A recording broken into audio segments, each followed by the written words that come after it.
música variada, interesantes shows en vivo, tu mejor opción en internet, radiocristalUSA.com.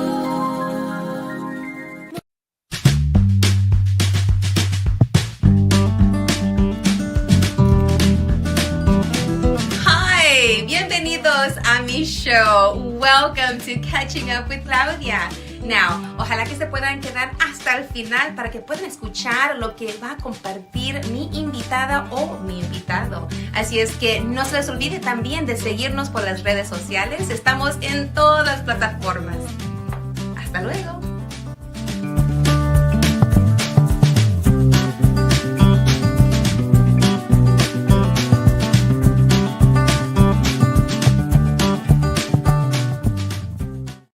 Hola, ¿cómo están todos? Welcome to the recording of Catching Up with Claudia, la super comadre of RadioCrystalUSA.com.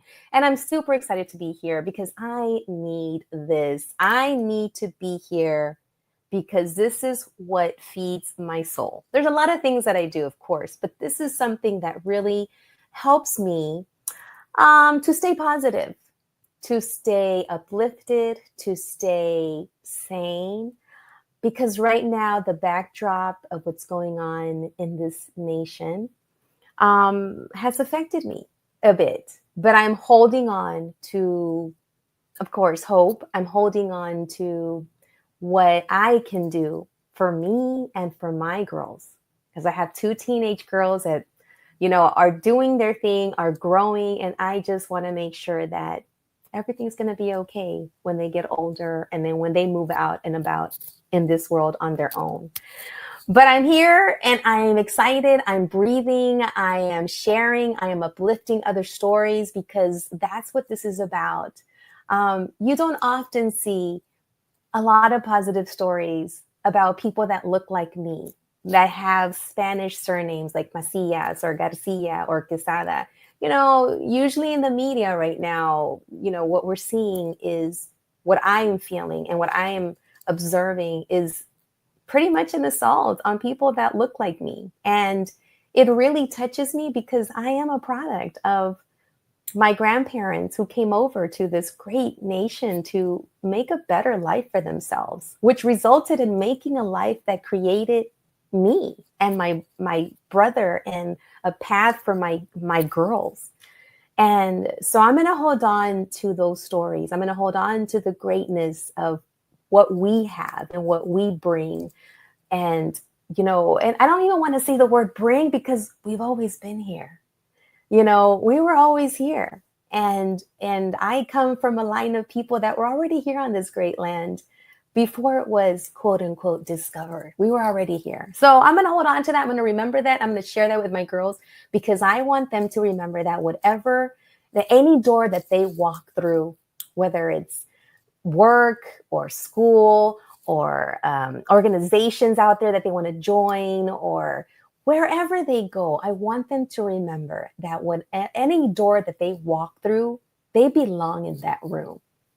No matter what they might hear, no matter what people may say, no matter what off remarks they might hear, right? Like, oh, are you sure you're supposed to be here? Or you don't seem like that kind of person that could do this. I just want them to let that roll off their back and know that they belong there in any room that they walk into. And I want you to hold on to that too. And for those that are being directly impacted, you know, because of these ICE raids that are happening and people that are being picked up, because there's a lot of families here that are mixed status families. You know, you have people in the same household that are undocumented and people that are documented. So please keep up with whatever you need to keep up with. And we've had people on the show before. We had lawyers come on. We've had Fiel come on and talk about. And if you don't know what Fiel is, FIEL, please get in touch with that organization if you need some supports on making sure that your family members that are undocumented might need some supports, might need some help, might need some direction. Please reach out to Fiel. Cesar Espinosa is at the front of all of this, and he has an amazing organization right now We've also had Ruby, la lawyer. She came on here and she shared a lot of information. Ruby did, and we can connect you with her too. There's many people that are afraid, but that's what this is about. It's called shock and awe. And he did this the first time he was in office. And I'm not even going to say his name. And you might say, ya va a empezar la comadre con las elecciones. Yeah, I will. Because this is super important right now. If you're feeling like you're helpless, or you're feeling like, what can I do? Or you're feeling like it's, affecting you. Well, that's part of the plan.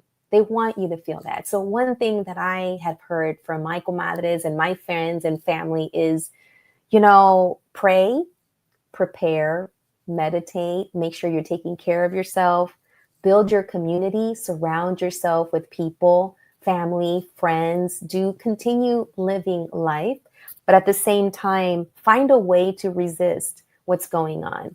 Maybe, your form of resistance is donating to a cause that is helping marginalized folks, right? People that need some support. Maybe if you can donate your time, maybe if you can donate some treasure, your money, maybe you can donate your talent or your skill. That's going to help those communities that are directly affected by the policies, by the person in the office right now. Vote. If you can vote, vote, and encourage your family and friends to vote. But one thing I want you to make sure is that as you're voting, before you go and vote, please research those candidates. Get to know what they're voting for, what they stand on, and stop voting over one issue. Because while they're getting us riled up about one thing, then they're going behind the back doors and doing all kinds of changes that are going to affect you directly. So just keep that in mind. If you can vote, vote, and make sure you know who you're voting for and what they stand for. Because in the end, people may say, oh, I don't want to get involved with politics. I don't want to get involved with this and that. Well, you know what? Politics it affects us all.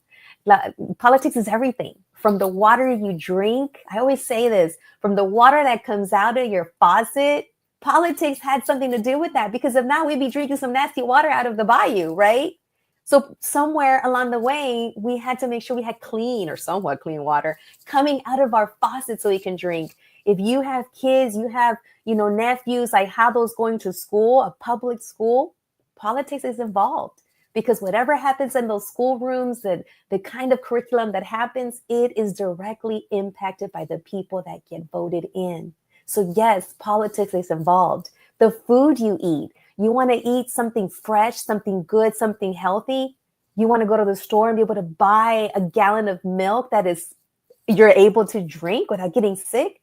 Politics is involved because somewhere someone said, we got to have some kind of measures to make sure our milk is clean and it's healthy and it's free of bacteria, so that when the people buy it and drink it, they don't get sick and die. Politics isn't everything. So get involved somehow, but take care of yourself. Find a way to resist what's happening. If you can get out there and march, do it. If you can't, it's okay. Find other ways to stand up for the marginalized communities, for people that look like me, because I come from people that came over to this great nation to do something for themselves, which ended up creating a place for me to grow and thrive and be a part of this nation.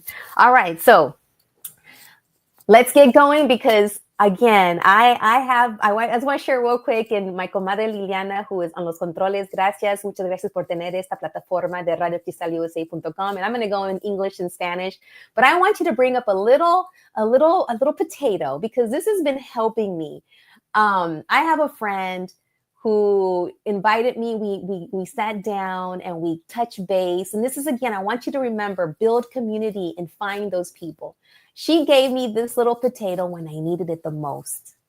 I was not feeling good. I was feeling down about something, and I almost didn't go to the la comida with her to eat. But I went ahead and said, okay, I'm going to go with her. And La Reverenda, Dr. Stephanie Wilkins, and she's a super comadre. She's been on the show. She shows up with this positive potato. And the positive potato, it's a cute little crocheted potato about the size of an egg. And it's holding a little sign that says positive potato. I may be a tiny potato, but I believe in you. Go do your thing. So she gave me that. And I was like, how did you know? Friends, comadres, compadres, find your people. Connect with someone, especially right now. We're not made to be by ourselves. We're made to be with each other.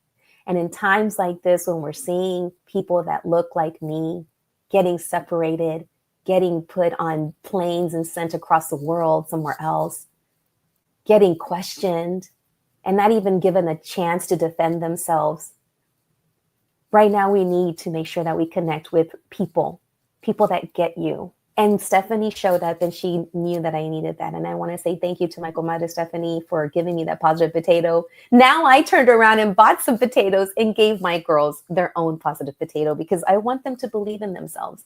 I want them to go and do their thing no matter what. Because unfortunately, after this administration is over, it's not going to really be over. We're going to be feeling the effects for many, many years. And I want them to know, my girls, that no matter what door they go through, they belong there. Whether they're Villegas, Macias, Garcia, Quesada, Barón, Elizondo, you belong in any room you walk into. All right. So I want to uplift two amazing guests. We have a returning guest, but I want to bring on my first one. And she is a lovely, lovely, amazing, talented woman by the name of Hatsiri Barron. Hatsiri Barron, come on in. Ahí está la Hatsiri, bienvenida. Hola, mucho gusto. Mucho gusto. Well, como estaba explicando, like I was saying, I need this because you and your story uplifts me. And we need to make sure that people that are out there, they need to see us in a positive light, doing good work. So I'm happy to have you here, Hatsiri. Please share Happy to be here. about Thank you for inviting me. Yes, thank you. About you. Tell us, Hatsiri, why did you choose art? Why are you a muralist? And what inspired you? Of course. Well, so my name is Hatsiri Barron. I'm an artist that's Houston-based, but originally from Guanajuato, Mexico. And I think art, it's something that maybe I wasn't exposed as much when I was a kid, in the way it's like as a career. Guanajuato is known for, having such amazing artists. But I feel like growing up, I never saw someone living out of art. So when my family and I moved to US, I started painting and drawing to cope with the transition. And it led to this, living out of art. So it was, I think, kind of natural. And I've always been a pretty indecisive person when I was a kid.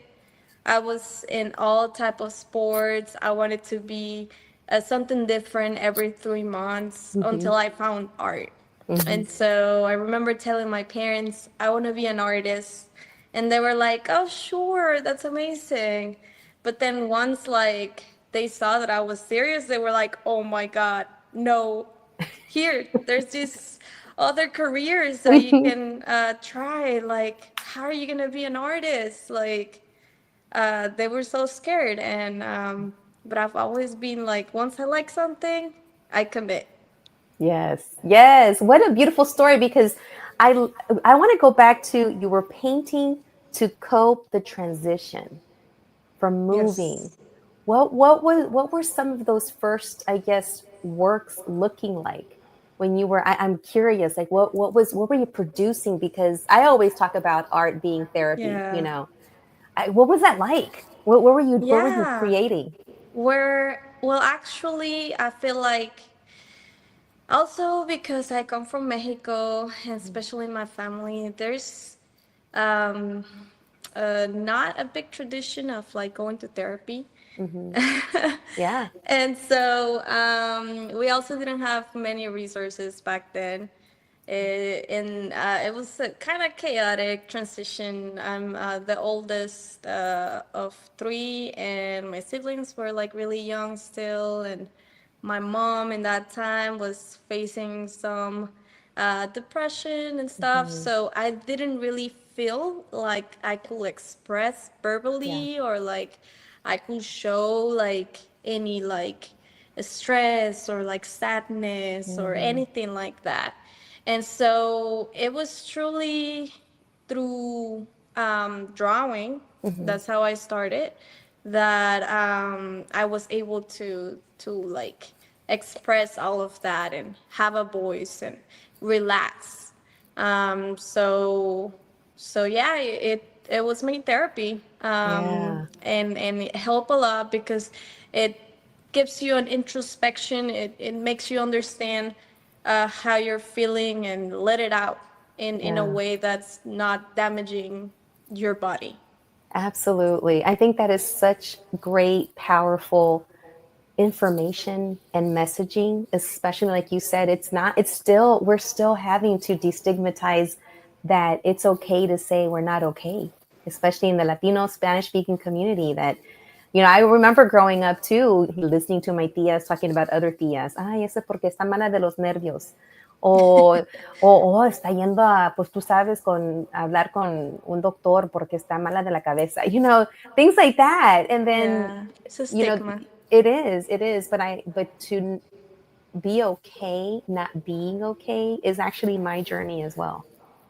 Yeah, and I mix it a bit with poetry. So I will like write really short poems or like quotes and stuff, and then I will create the artwork based on that like concept. So also writing was like pretty good for me during that period. Yeah, yeah.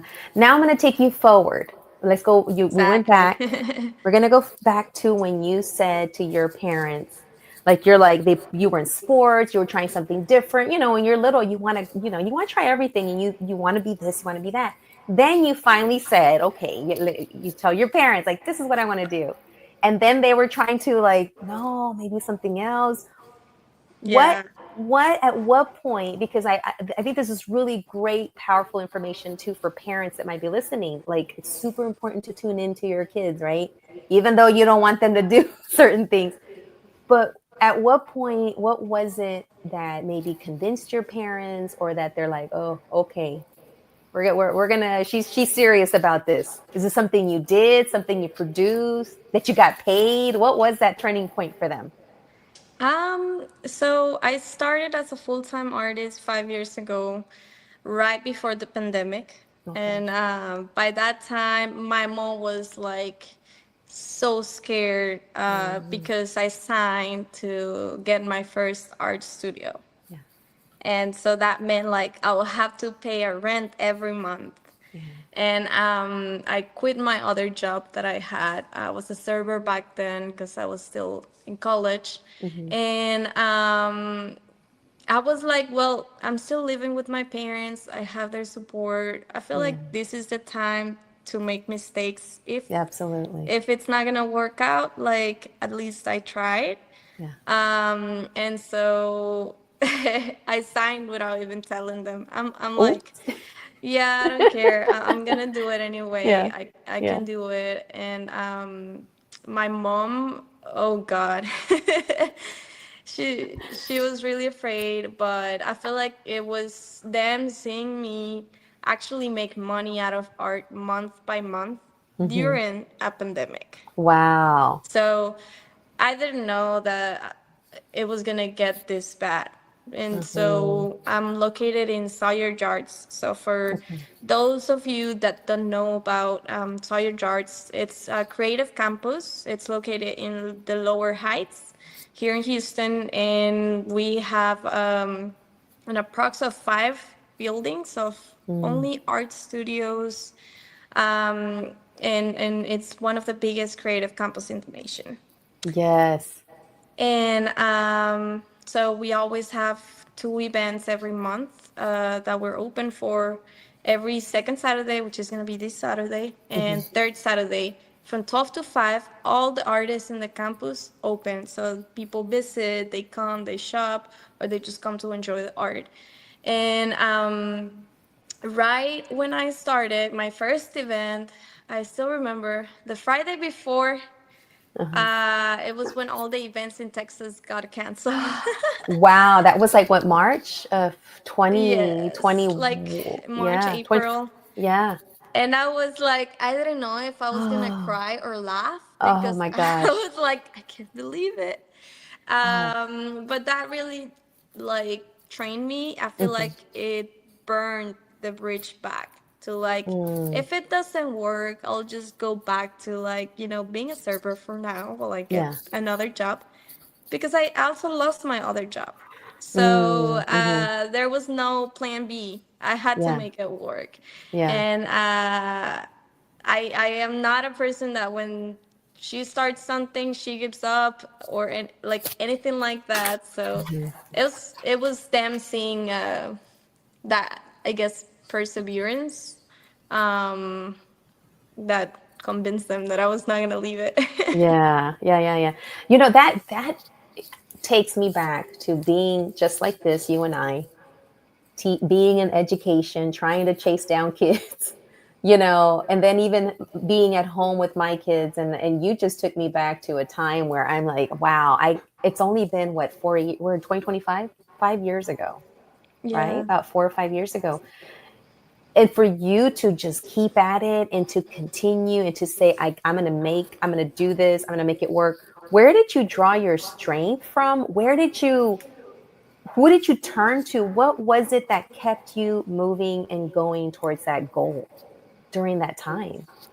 I think, it was different elements. One, this is what I really love to do and Mm, enjoy the most. And I had been waiting to do it full time for like the longest time. I wasn't enjoying my other job, and mhm, this is what I'm good at. So, like me believing in my passion and in myself, and also I feel like mentors. mm, So I started surrounding myself by people that were where I wanted to be, and one of those friends started really like mentoring me, and I will come and help him at like murals and like mhm, other projects. And he started teaching me a lot about neurolinguistic programming, which I believe helped me a lot in just getting myself into the state that I needed to be to just go and get it. yeah, And also yeah. on the sales part. So you're the artist plus it sounds like you're the person that's also social media person, right? You're promoting yourself and you're also probably the accountant. Do you have a team or are you a team of one? How do you manage that? Because I think this is really good information for anyone else that's out there that is looking to you, especially young Latina girls. I have two girls of my own and they're dabbling in the art world, but you hit the nail on the head about mentorship. And earlier I had said about making sure you build community and you surround yourself with people. Exactly. Sounds like you did that because you needed to connect and also to grow and also to learn and also to keep yourself in the forefront, right? Um, so how do you manage that? How do you do all those jobs and still be breathing? Delusion. Standing. What was it? No, What did you say? delusion. We got to be a little crazy sometimes, right? And that's I'm okay. like, I don't keep it together. I just I do it. There you No, go. I'm I just love it. kidding. I love it. I did. So we're right now at Chroma Art House, which is my gallery, and I also have the work of other artists. Mm-hmm. So we represent local talent, and now I do have a team because I was burning out. Okay. And obviously, like, it depends at the level that you're like playing the game. Mm-hmm. If to start, yes, I did everything myself. Yeah. Obviously, I will get help from friends, and my parents have always helped Yeah. me a lot, especially in all my shows. They're the ones that are doing all the food, and like Yes. they're like the last minute, like I forgot the sound, like the sound is not working. So they're truly my backbone. My family, my friends. The people that inspire me. And I'm always at different shows that are not only like fine art, I'm always like at concerts and like all these type of cultural events where I'm always learning like the things that I like the most about other people in the creative industry. What is Yeah. it that they're doing? Yeah. So that's one of the things that I believe the most is in collaboration. Yes. So because we're all co-creating. So that's, I think, something that has helped me a Yeah. lot. But also learning that, if I want to scale up, eventually you're gonna need people in like helping you. So right Yeah. now I have an intern, and I do have an assistant for like certain type of events and like Okay. other type of projects, Yeah. because if I want to do everything, I'm able to do everything, but I want to be doing what I'm the best at, so that we can keep on creating bigger stuff every time. So it Yes. just depends the level that you're at. Eventually you're gonna have to like stop and then analyze what you're doing and realize in which things you're indispensable and which other, like, someone can help. Yeah. Yeah. Yeah. Yeah. Asking for help. Is this something that comes easy for you? It Or depends. was it like it's okay, I can call on so and so and so and so, no problem. It tends to be hard for me to ask for Okay. help, Yeah. but I've learned that I need it.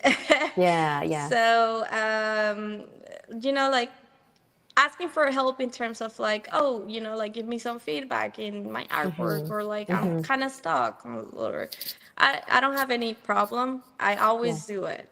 Yeah. But I feel like it's been a process in which I have been in learning to let go of my perfectionism Mm. and having a team.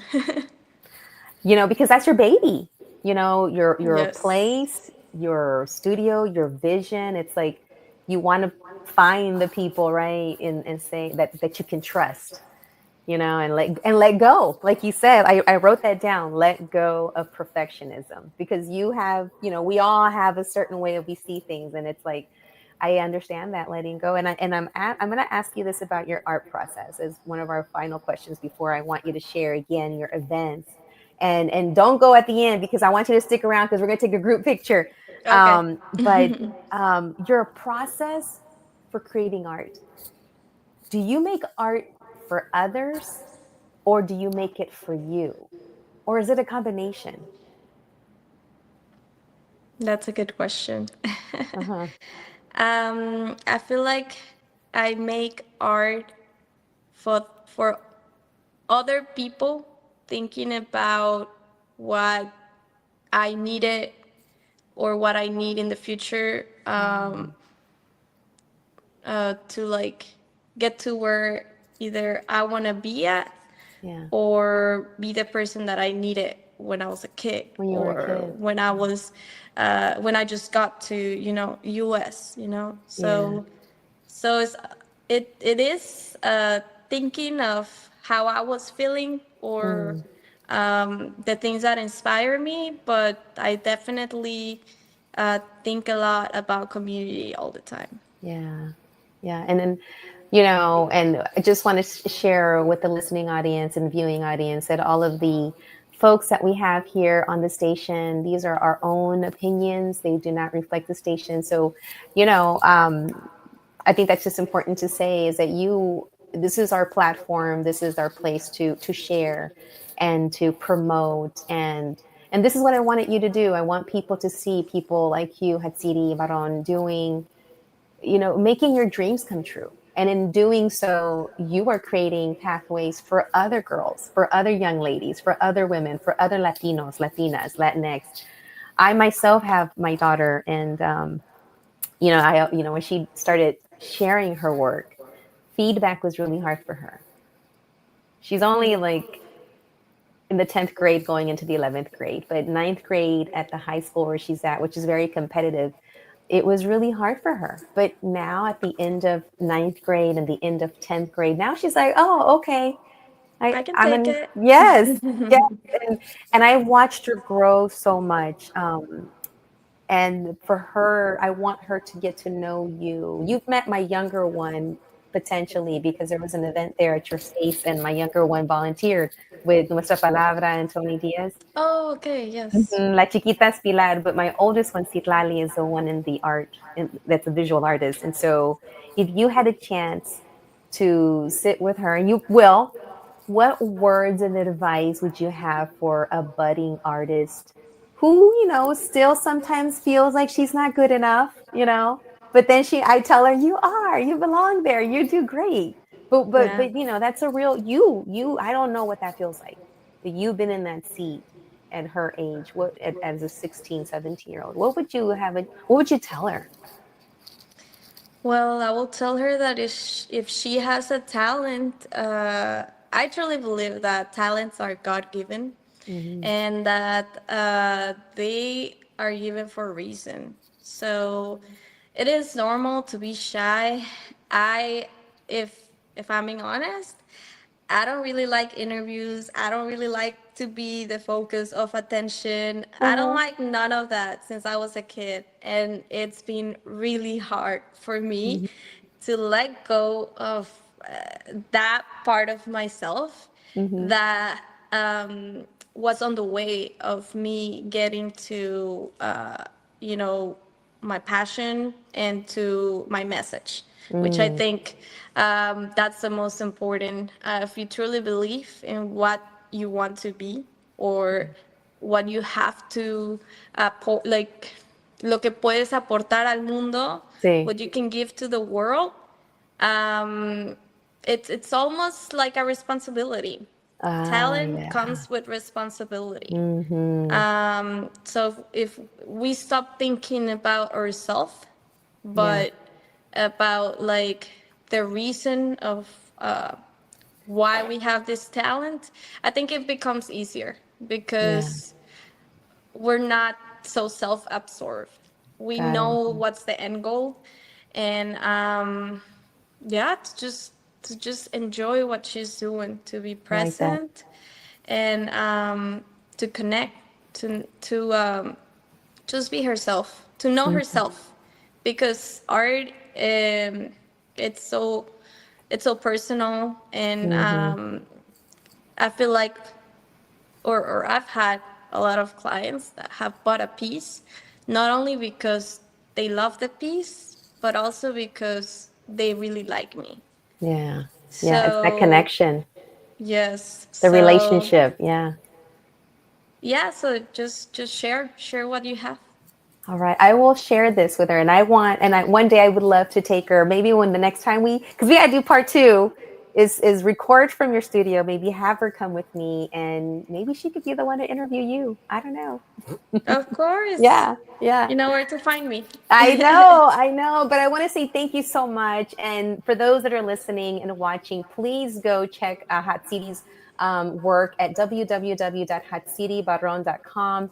Please make sure that you go to her events, follow her on Instagram at Hatsiri's Art, and Chroma Art House is where she is located. That is the name of her studio over at Sawyer Yards or Winter Street. Sawyer Yards. Sawyer Yards. Yeah, Winter Street is a building in the complex Sawyer Yards. So if you guys are looking to support your local talent, or you just want to break, of creativity and good food and good vibes, these areas keeps on growing. Yeah. So you can come and visit us. All right. So thank you, but don't leave, Hasidi. We're gonna take you out for right now, and we're gonna bring you back in towards the end. But I want to thank you so much, and I'm gonna. Speaking of, I want to tie in what you said about mental health and how Hasidi shared that drawing, painting, that helped her transition. That helped her, get in touch with the support that she needed. She was even figuring out how to transition from making the move from Guanajuato, from Mexico to the US. And she was kind of giving her own self some therapy with art.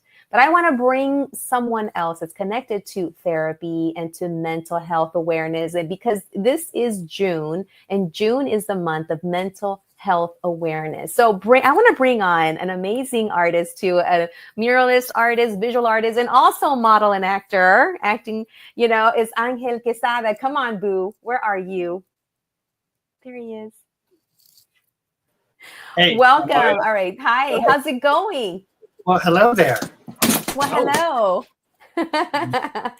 So I wanted to bring you on because I want you to share, in honor of Mental Health Awareness Month, what is behind you on your screen. And I want for my comadre Liliana to go ahead and bring up the flyer for this event that's coming up on Friday, because it's mental health. It's super important. Just like Hasidi shared her experience and how art got her through her transition when she moved here.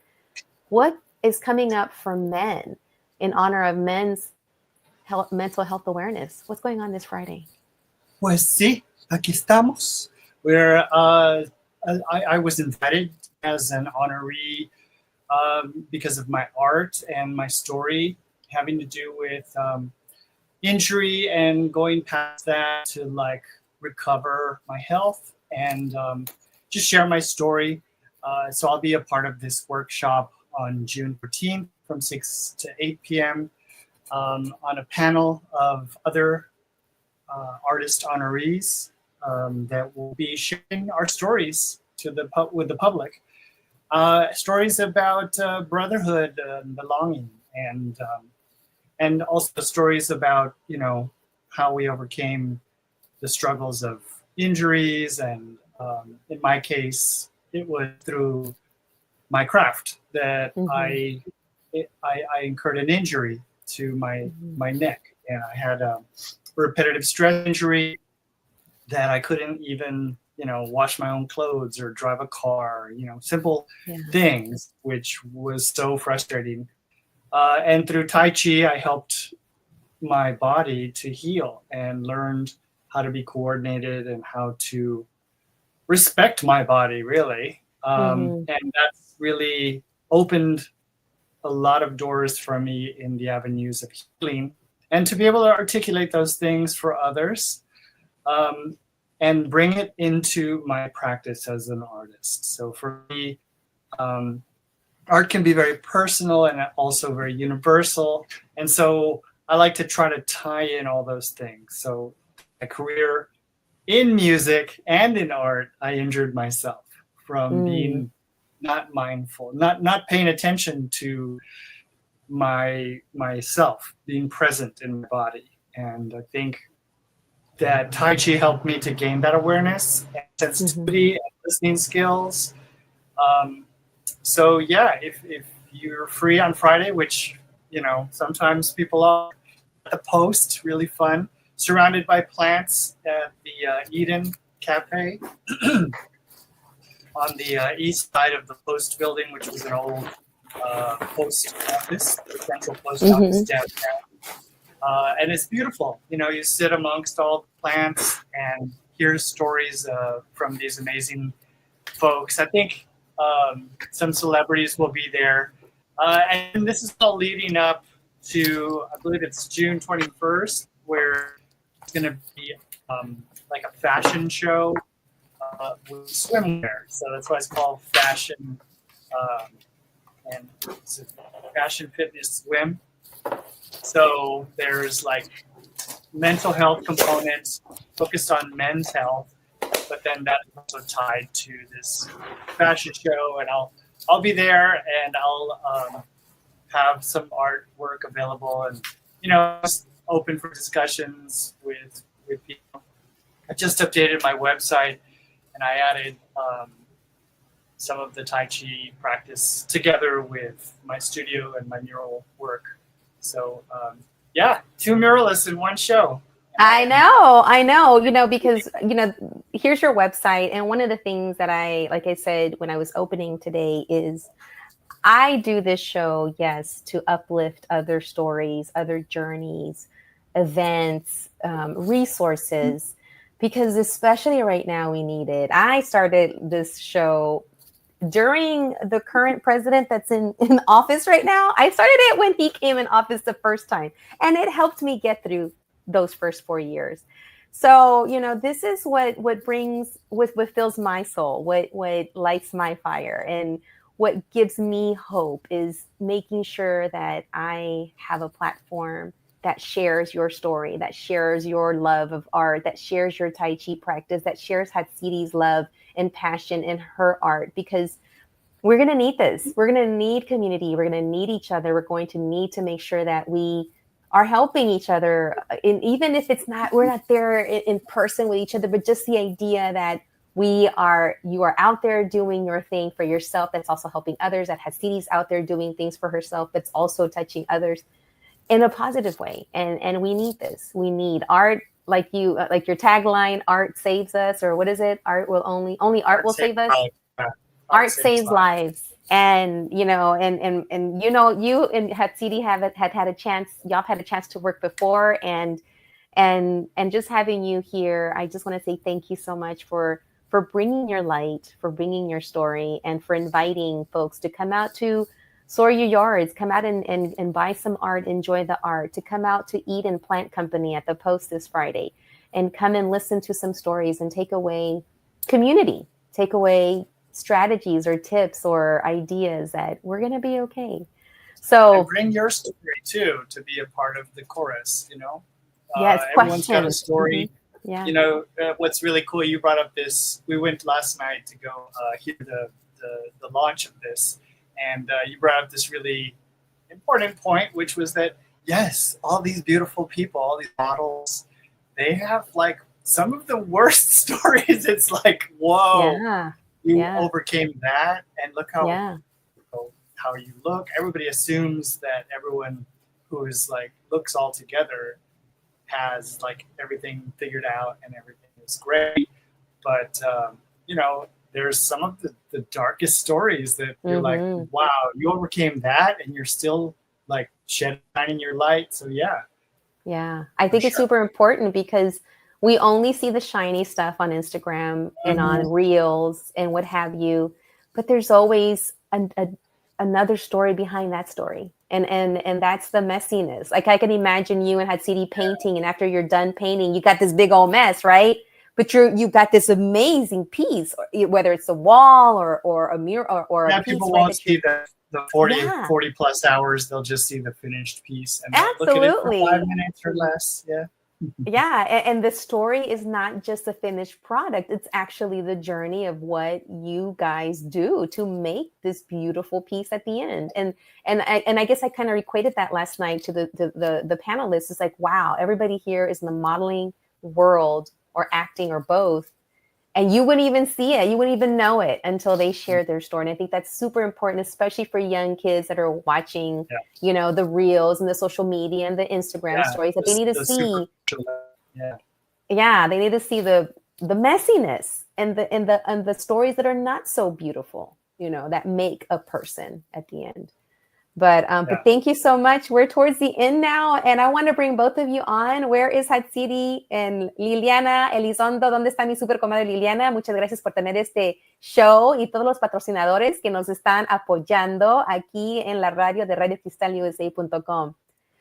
Últimas palabras. Gracias a todos ustedes que estuvieron aquí. Thank you so much for joining and for listening. And please continue sharing your art, continue sharing your story, and I'd love to have you back again and just continue sharing what events you have coming up, so that we know what to look out for and where to go and continue building community, because art saves lives.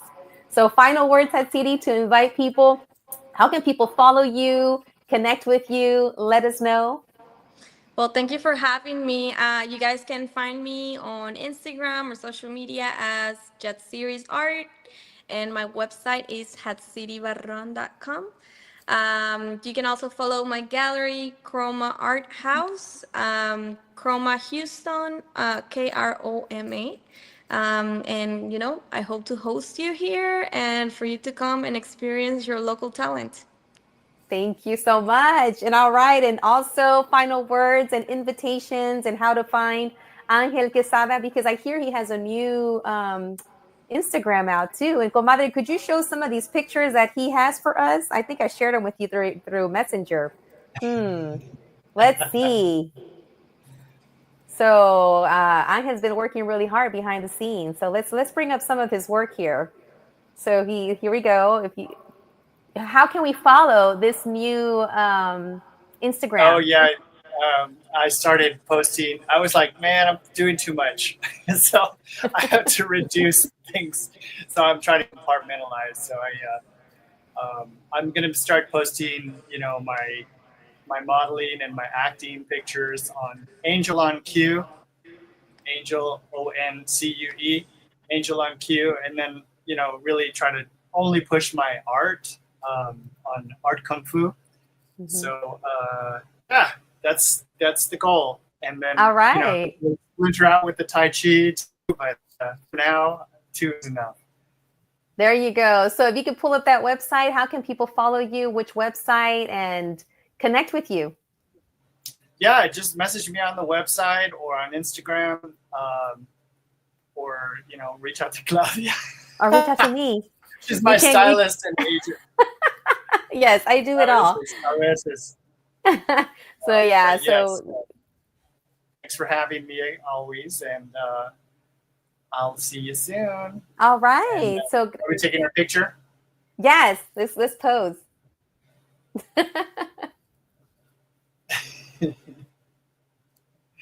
Cheese. Okay. Yeah. Thank you so much, Hatsiri and Angel. Hatsiri Barron, Angel Quesada, amazing artists, muralists, visual artists here in Houston. Check them out, follow them, like them, share their stuff, go look at their stuff, go buy their stuff, go to their events, and we'll see you next time on Catching Up with La Super Comadre Claudia. Hasta luego. Adiós.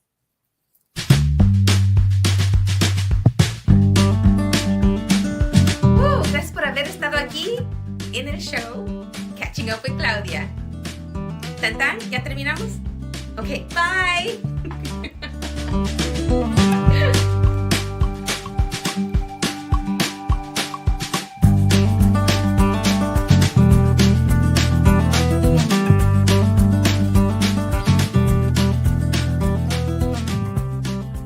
Radio Cristal USA es patrocinado por Supernova Furniture, la mueblería de los paquetes de las ofertas más famosas. BAMSA Global, servicio de inmigración con más de 40 años de experiencia. Don Eraki Fuego y Mar, con su auténtica comida mexicana que bien se come en Don Eraki. Fred Haas Toyota World, es el concesionario número 1 de Texas y siempre tiene el auto que estás buscando. América Cinemas, te ofrece las mejores películas dobladas y subtituladas al español. Ostionería Michoacán, donde comes a gusto y delicioso, y siempre hay una cerca de ti. Gracias por patrocinarnos.